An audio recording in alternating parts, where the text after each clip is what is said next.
Ai. Ai, que comida. Ai. Você sabe de onde vem a carne que vai parar no seu prato? Em que posições ela chega à sua mesa?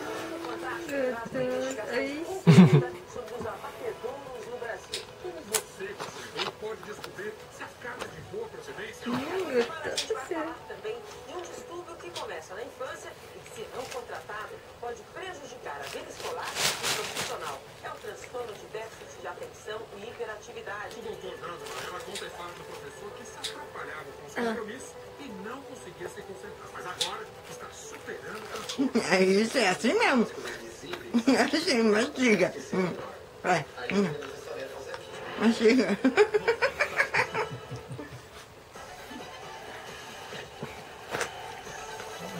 Isa, tá gostoso? Que reação foi essa? Meio que assustou dessa vez? Nada. Uma bagunça ela tem na aula. Isa. O serviço vai ser inacreditável. É que... A histeria que ela...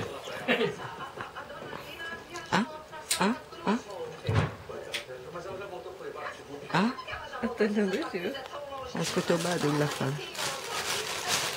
Olha lá, filha. Papá. Isa. Olha.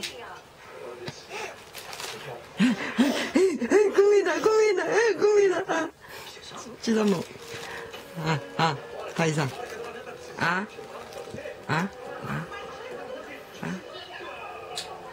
Não quer mais? Não?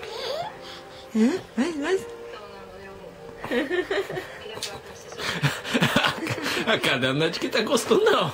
Não, tá assim, ó. Ela tá abrindo a boca. Olha lá. Tá até Isso, mastigando. assim. Mastiga a polenta. É isso, mastiga. Mamãe que vai pagar o pato depois, né? Né, mamãe? Mastiga. Isso. Tem que comprar polenta pra fazer. Em casa. Tá bom, já, tio. Tá bom, tio. Eu tô com vergonha já.